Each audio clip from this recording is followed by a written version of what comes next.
DD किसान, बदलते भारत की शान।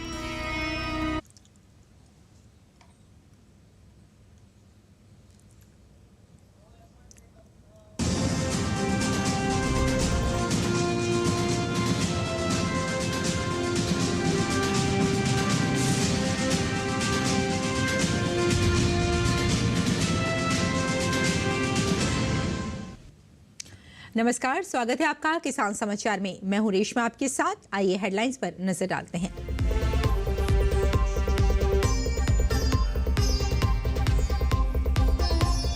उत्तर प्रदेश के लखनऊ में शुरू हुआ ड्रोन पायलट प्रशिक्षण केंद्र। महिलाओं और युवाओं को मिलेगा ड्रोन प्रशिक्षण। भूमि सर्वेक्षण, फसल निगरानी, उर्वरक वितरण में होगा ड्रोन का उपयोग। समय और संसाधनों की बचत और उत्पादन बढ़ाने में सहायक होगा ड्रोन।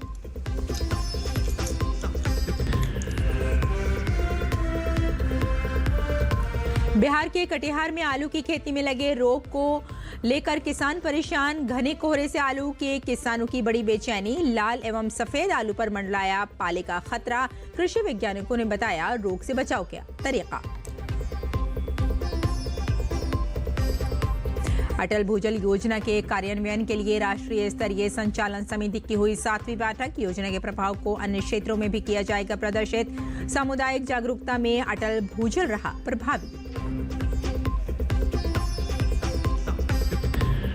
दिल्ली एनसीआर समेत उत्तर और पश्चिमी मध्य भारत में ठंड जारी। ठंड से बचने के लिए बेघर लोग ले रहे हैं रैन बसेरों का सहारा। मौसम विभाग ने कई राज्यों में कोहरे की संभावना के मद्देनजर जारी किया ऑरेंज अलर्ट।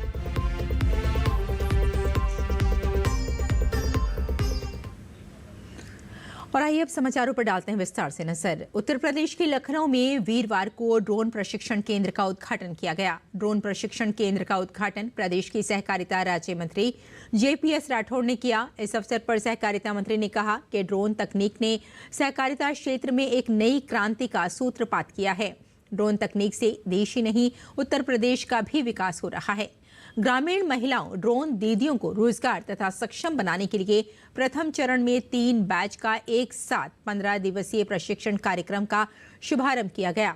सहकारिता मंत्री ने कहा कि ड्रोन का उपयोग सहकारी समितियों की भूमि के सर्वेक्षण, फसल की निगरानी, उर्वरकों के वितरण और आपदा प्रबंधन जैसे कार्यों में किया जा सकता है। ये तकनीक समय और संसाधनों की बचत के साथ साथ उत्पादन को बढ़ाने में सहायक है। उन्होंने कहा कि राज्य सरकार युवाओं को प्रशिक्षित कर उन्हें रोजगार के नए अवसर प्रदान कर रही है। ड्रोन प्रशिक्षण कार्यक्रम से युवाओं को तकनीकी ज्ञान मिलेगा, जिससे वे सहकारिता क्षेत्र के साथ साथ अन्य क्षेत्रों में भी अपना योगदान दे सकें। प्रथम प्रशिक्षण कार्यक्रम में शाहजहांपुर, गाजियाबाद, अमरोहा और जौनपुर जनपद से 60 ग्रामीण महिलाओं को निःशुल्क 15 दिवसीय महिला ड्रोन पायलट प्रशिक्षण प्रदान किया जाएगा।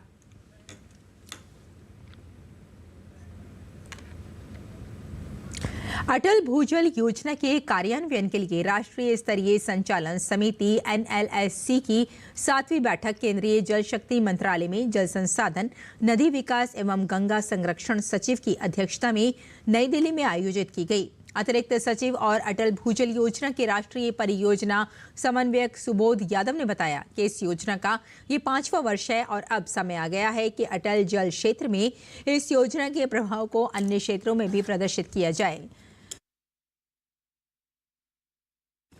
उन्होंने इस बात पर भी जोर दिया कि पिछले 4 वर्षों में इस योजना के तहत राज्यों की ओर से कई पहल की गई और राज्यों को अब डेटा का विश्लेषण करने तथा जमीनी स्तर पर गतिविधियों के प्रभाव और योजना के समग्र प्रभाव का आकलन करने की जरूरत है।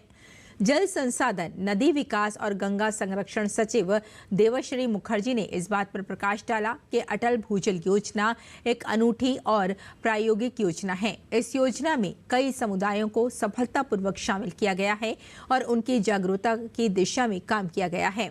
सचिव ने इसमें शामिल राज्यों को अपने अपने राज्य की सभी ग्राम पंचायतों में इससे जुड़ी गतिविधियों को बढ़ाने पर ध्यान केंद्रित करने का सुझाव दिया। उन्होंने अटल जल क्षेत्रों और गैर अटल जल क्षेत्रों के परिदृश्यों की तुलना करना और ये आकलन करने की सलाह दी कि सामुदायिक जागरूकता प्राप्त करने में अटल जल कितना प्रभावी रहा है।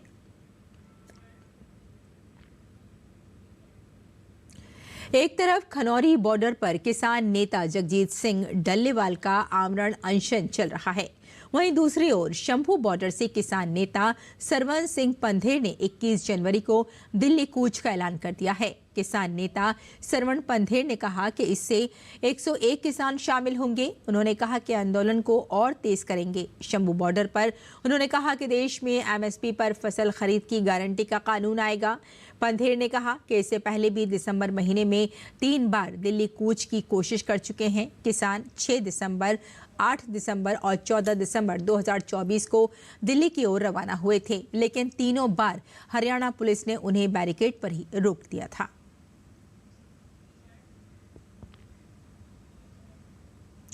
श्रम एवं रोजगार मंत्रालय ने भारतीय उद्योग परिसंघ CII के सहयोग से नई दिल्ली में भविष्य की नौकरियों पर सम्मेलन का आयोजन किया। इसका विषय भविष्य के कार्यबल को स्वरूप देना, गतिशील दुनिया में विकास को गति देना था। केंद्रीय श्रम एवं रोजगार मंत्री डॉक्टर मनसुख मांडविया ने इस अवसर पर कहा कि शिक्षा और रोजगार में समन्वय के लिए कौशल विकास हमारे प्रयासों के केंद्र में होना चाहिए। सम्मेलन में सुजलान ग्रुप के राजेंद्र मेहता ने इस बात पर जोर दिया कि स्वच्छ ऊर्जा में परिवर्तन से 2030 तक वैश्विक स्तर पर 10.3 लाख नई नौकरियां सृजित होंगी, जो 500 गीगावाट गैर जीवाश्म ईंधन ऊर्जा क्षमता के लक्ष्य से प्रेरित है। उन्होंने कहा कि परिवर्तन पर्यावरण विज्ञान और कार्बन बाजार विशेषज्ञता तक हरित कौशल की दुनिया को खोलता है। CII हेल्थ केयर काउंसिल के सदस्य डॉक्टर आशुतोष रघुवंशी ने बताया कि स्वास्थ्य सेवा वैश्विक GDP में 10% का योगदान देती है। उन्होंने बताया कि 2030 तक 8 मिलियन श्रमिकों की वैश्विक कमी और भारत के 2.7 मिलियन के अंतर को दूर करने के लिए डिजिटल स्वास्थ्य में कौशल बढ़ाना, चिकित्सा पर्यटन के लिए मेडिसिटी विकसित करना और ग्रामीण स्वास्थ्य सेवा को मजबूत करना मांग को पूरा करने और रोजगार पैदा करने के लिए महत्वपूर्ण है।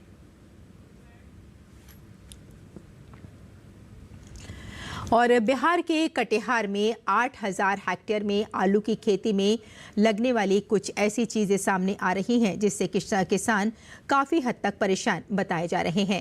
ज़िले में मौसम के बदलते तेवर और शीतलहर के बीच घने कोहरे से खासकर आलू किसानों को बहुत बेचैनी है।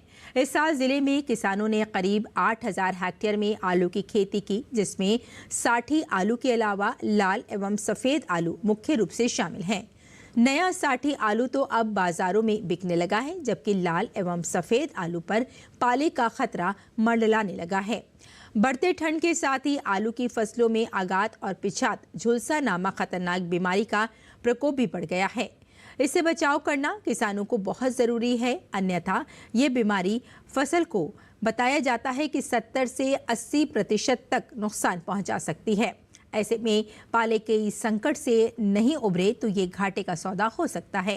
पाला से बचाव के लिए कृषि वैज्ञानिकों ने किसानों को सलाह दी है कि आलू की फसल को किस तरह पाला से बचा जा सकता है। कृषि विज्ञान केंद्र के वैज्ञानिक डॉक्टर सुशील कुमार सिंह का कहना है कि आलू कृषक प्रति सप्ताह इंडोफिल M45 का लगातार छिड़काव करें, साथ ही खेतों की मेड़ पर खरपतवार से धुआं लगाने के साथ साथ खेतों में नमी जरूर रखें। इस तरह आप अपनी फसल को रोग लगने से बचा सकते हैं। ध्यान रखना है कि अगर मौसम में बदलाव हो, बादल टाइप का हो और नमी हो, या बादल साफ ना हो और नमी हो, तो तुरंत किसान भाई इसका लिए प्रिवेंटिव रूप से शुरू में ही जिनका नहीं भी लगा है उसमें डाइथेन M45 0.2% घोल का छिड़काव करें। इसके लिए आप मैकोजेब भी प्रति हेक्टेयर 2 kg के हिसाब से 1000 लीटर पानी में घोल कर छिड़काव कर सकते हैं। ये सारी चीजें काफी ज्यादा जरूरी हो जाती हैं अगर इस बीमारी से बचना है तो। आइए आगे बढ़ते हैं, अगली खबर का रुख करते हैं। झारखंड के लोहरदगा में गुरुवार को जिला स्तरीय कृषि सह मेला प्रदर्शनी का आयोजन किया गया। मेला सह प्रदर्शनी का शुभारंभ सुखदेव भगत, सांसद लोहरदगा ने किया। सांसद ने कहा कि किसानों को खेती किसानी सिर्फ जीवन यापन के लिए नहीं बल्कि व्यवसायिक रूप में करना चाहिए। लोहरदगा जिला में रागी का उत्पादन के लिए बेहतर अनुकूलता है। यहाँ के किसानों के लिए रागी में बेहतर संभावनाएं हैं। गुमला जिला में अभी पायलट प्रोजेक्ट के तौर पर इसे शुरू किया गया है। आगे लोहरदगा जिला में भी इसे प्रारंभ कर दिया जाएगा। आज इंटीग्रेटेड खेती की आवश्यकता सामने आ रही है। कृषि, पशुपालन, मत्स्य पालन साथ साथ भी किया जा सकता है और इसे करना भी चाहिए। नदियों में जल सूख रहा है, यहाँ डोभा तालाब को भरा जा रहा है, जिसे खाली कर वाटर रिचार्ज करने की आवश्यकता भी सामने आ रही है। किसान सरकार के जरिए दी जा रही योजनाओं की जानकारी लें। किसान सरकार के जरिए दी जा रही योजनाओं के बारे में अच्छी तरह से जानें और इसका लाभ उठाएं। समय समय पर किसानों को प्रशिक्षण दिया जाता है ताकि उन्हें सुदृढ़ किया जा सके। अंतर्राष्ट्रीय बाजार सबके लिए खुला है। किसान ऑर्गेनिक खेती करें, जिसका आज बहुत मांग है। ड्रिप सिंचाई का इस्तेमाल कर अपनी उपज में इजाफा कर सकते हैं। एक नई खबर, लोहरदगा में जिला स्तरीय कृषि सह मेला प्रदर्शनी लगाई गई और प्रदर्शनी का शुभारंभ सुखदेव भगत सांसद लोहरदगा ने किया।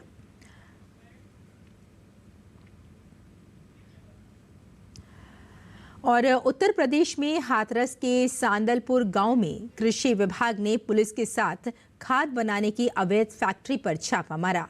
जिस समय ये कार्रवाई की गई, उस दौरान करीब 3 ट्रकों में माल बिना मार्का के कट्टों में भरकर भेजने की तैयारी की जा रही थी।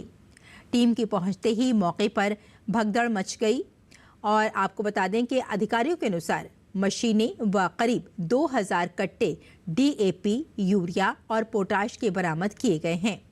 लगभग 400 कट्टे DAP के पैक हो चुके थे। ट्रकों में भी DAP लदा हुआ था। एक तरफ यूरिया का पाउडर बनाया जा रहा था और साथ ही आपको यहाँ ये बताते चलें कि यूरिया पाउडर बनाने के लिए मशीनें लगी हुई थी। कृषि विभाग के अधिकारियों का कहना है कि फैक्ट्री संचालकों के पास ना तो स्टोरेज और ना ही उत्पादन संबंधी लाइसेंस होता है। जिला कृषि अधिकारी RK सिंह ने बताया कि माल का आंकलन किया जा रहा है। इसकी कीमत लगभग 30 लाख रुपए है। उन्होंने कहा कि इस मामले में जो भी दोषी है उनके खिलाफ कड़ी कार्रवाई की जाएगी।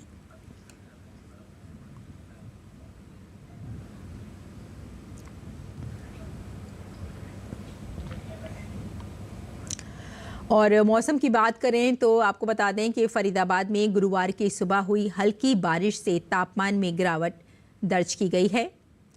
हल्की बारिश से किसानों की गेहूं की फसल में फायदा होगा, क्योंकि किसान इस समय गेहूं की फसल में पानी लगाने की तैयारी कर रहा है। ऐसे में बारिश से फसल में कम पानी देने की आवश्यकता रह गई है। बारिश के बाद तापमान 11 डिग्री सेल्सियस पहुंच गया है। बारिश हो जाने से मौसम पूरी तरह से साफ हो गया है, लेकिन सर्दी में इजाफा हो गया है, यानी सर्दी बढ़ चुकी है। गुरुवार की सुबह करीब 4 बजे हल्की बारिश शुरू हो गई थी। बारिश थोड़े ही समय हुई, लेकिन थोड़ी सी बारिश ने ही मौसम का मिजाज बदल कर रख दिया है। बारिश के कारण सर्दी बढ़ गई है।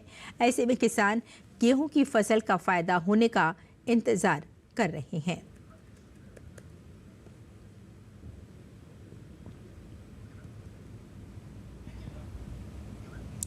दिल्ली NCR समेत उत्तर और पश्चिमी मध्य भारत में ठंड का कहर जारी है। ठंड से बचने के लिए बेघर लोग रैन बसेरा का सहारा इस वक्त ले रहे हैं। इस बीच मौसम विभाग ने पश्चिमी उत्तर प्रदेश, पूर्वी राजस्थान, पंजाब, हरियाणा और चंडीगढ़ के अलग अलग स्थानों में कोहरे की संभावना के मद्देनजर ऑरेंज अलर्ट जारी कर दिया है। वहीं कोहरे से दृश्यता भी प्रभावित हुई है, जिसका सीधा असर यातायात परिचालन पर पड़ा है। उत्तर रेलवे की कई ट्रेनें देरी से चल रही हैं। एयरपोर्ट पर जीरो विजिबिलिटी के कारण कई फ्लाइट्स देरी से उड़ रही हैं। वहीं गाड़ी चलाने वालों को भी दिक्कत का सामना करना पड़ रहा है। इसके अलावा नोएडा में DM के आदेश के बाद एक बार फिर प्री नर्सरी से 8वीं तक की कक्षाओं को ऑनलाइन कर दिया गया है। इससे पहले समय में बदलाव के साथ गुरुवार को स्कूल ऑफलाइन किया गया था, लेकिन जैसे ही आपको बता दें कि सर्दी एक बार फिर से बढ़ गई, वहीं छोटे बच्चों के स्वास्थ्य को ध्यान में रखते हुए अगले आदेश तक फिर से स्कूलों को ऑनलाइन कर दिया गया है।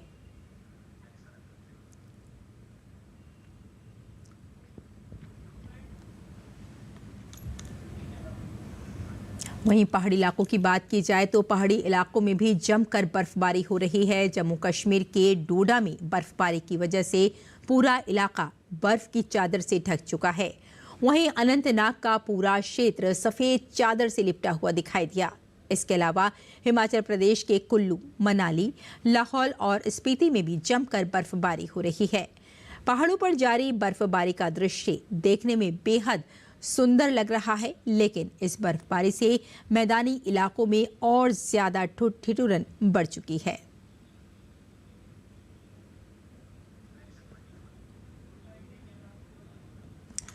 और आइए अब जान लेते हैं मंडी भाव के बारे में।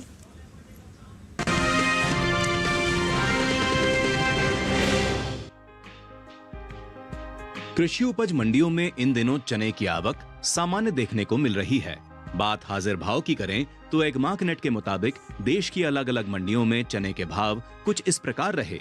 गुजरात की दाहोद मंडी में 15 जनवरी को चने का भाव था 6,140 रुपए।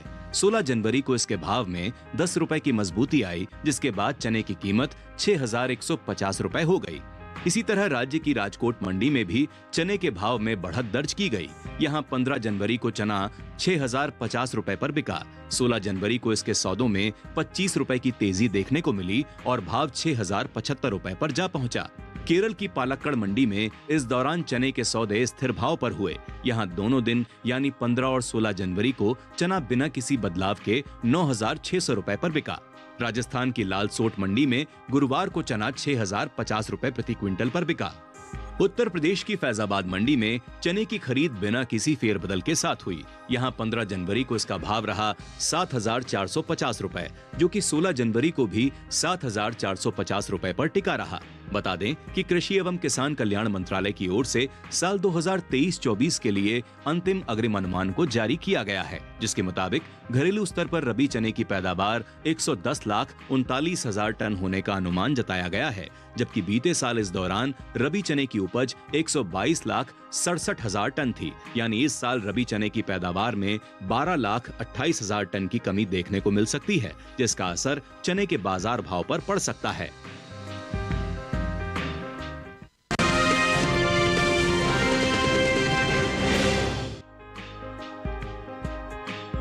सोलह जनवरी को मंडियों में मूंगफली की आवक सामान्य दर्ज की गई। भाव की बात करें तो एगमार्क नेट के मुताबिक गुजरात की धोराजी मंडी में 15 जनवरी को मूंगफली का भाव था 4,980 रुपए। 16 जनवरी को इसके भाव में 375 रुपए की मजबूती आई और भाव हो गया 5,355 रुपए। राज्य की ही राजकोट मंडी में इस दौरान मूंगफली के सौदों में गिरावट के साथ कारोबार हुआ। यहां 15 जनवरी को मूंगफली का भाव था 5,350 रुपए। 16 जनवरी को इसके सौदे 100 रुपए गिरकर 5,250 रुपए पर हुए।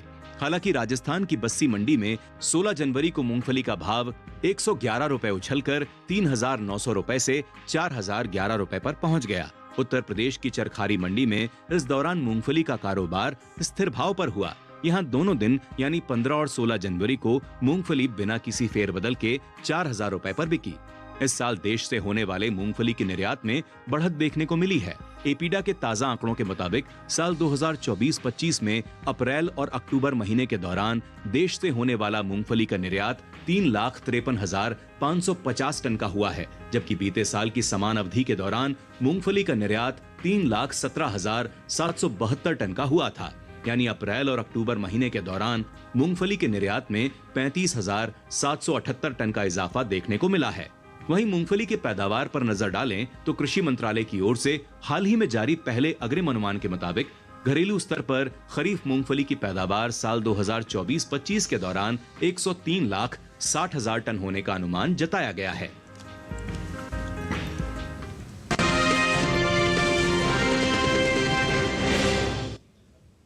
और किसान इस मौसम में कैसे रखें अपनी खेती का ख्याल, आइए जान लेते हैं।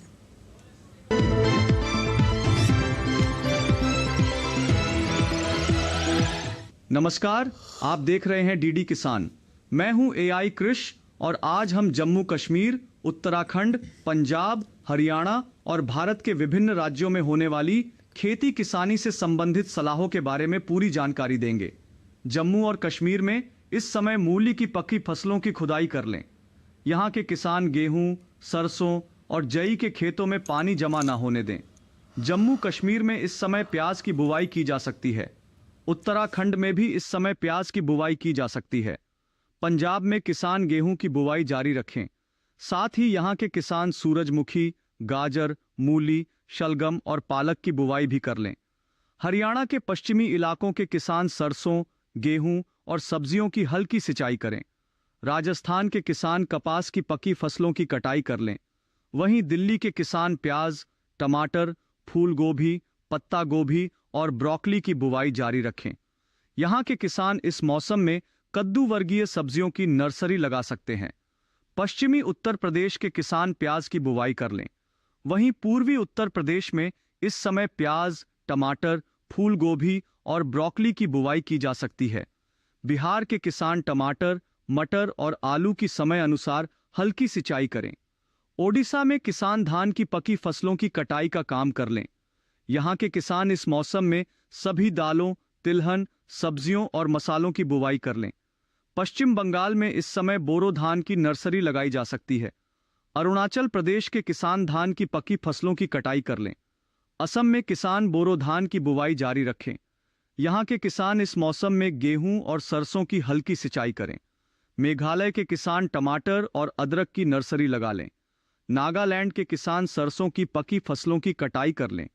इसी तरह कृषि और किसानों से जुड़ी हर महत्वपूर्ण जानकारी के लिए हमारे साथ जुड़े रहिए और देखते रहिए डीडी किसान।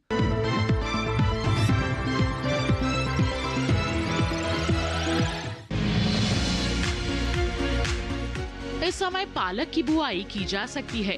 पालक को मैदानी और पहाड़ी दोनों क्षेत्रों में बोया जा सकता है। मैदानी इलाकों में सर्दी के मौसम में ये ज्यादा बोई जाती है।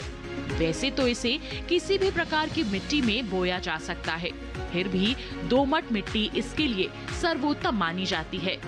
अलग अलग राज्यों के लिए अलग अलग किस्में हैं। किसान वैज्ञानिकों से सलाह लेकर बीज का चुनाव कर सकते हैं। अच्छी नमी से बुआई करने पर तुरंत सिंचाई की जरूरत नहीं पड़ती।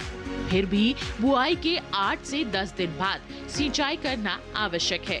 इसके बाद 10 से 15 दिन के अंतराल पर सिंचाई करते रहें। पत्तियों की हर कटाई के बाद सिंचाई करना ना भूलें। खरपतवार नियंत्रण के लिए बोने के 15 से 20 दिन बाद पहली निराई गुड़ाई कर दें। पालक के लिए 2 से 3 बार निराई गुड़ाई करनी चाहिए।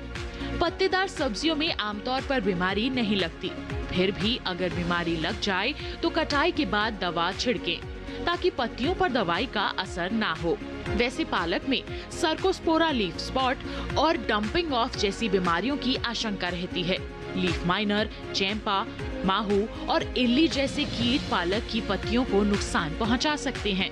बचाव के लिए विशेषज्ञों की सलाह पर उचित दवाएं छिड़कें। ध्यान रखें कि फसल में किसी भी प्रकार की दवा का छिड़काव करने से पहले कृषि विशेषज्ञों से सलाह जरूर लें। पालक की 1 हेक्टेयर में 80 से 100 क्विंटल तक पैदावार होती है। इसे कई बार काटा जा सकता है।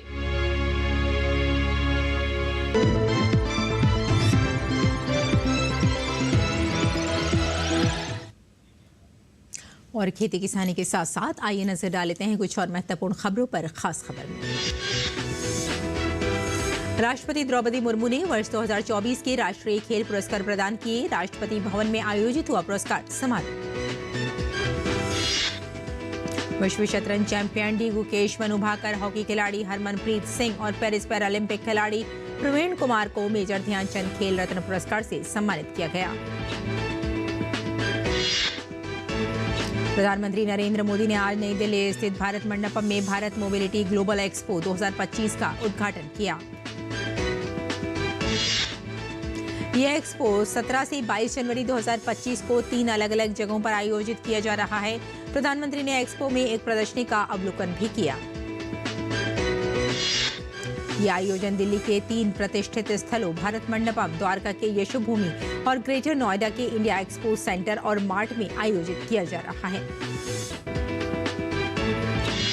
प्रधानमंत्री 18 जनवरी को वीडियो कॉन्फ्रेंसिंग के माध्यम से स्वामित्व योजना के तहत संपत्ति मालिकों को 65 लाख से अधिक संपत्ति कार्ड वितरित करेंगे। प्रधानमंत्री कल दोपहर 10 राज्यों और 2 केंद्र शासित प्रदेशों के 230 से अधिक जिलों के 50,000 से अधिक गांवों में संपत्ति मालिकों को संपत्ति कार्ड वितरित करेंगे। भाजपा नेता शहजाद पूनावाला ने राहुल गांधी और इंडी गठबंधन को लेकर निशाना साधा है। उन्होंने राहुल गांधी को इंडी गठबंधन के लिए बोझ बताते हुए कहा कि इंडी गठबंधन एक सिचुएशनशिप बन चुकी है। 76वें गणतंत्र दिवस को लेकर दिल्ली में तैयारियां तेज हैं। कर्तव्य पथ पर गणतंत्र दिवस के लिए रक्षा कर्मियों के द्वारा परेड की रिहर्सल की जा रही है।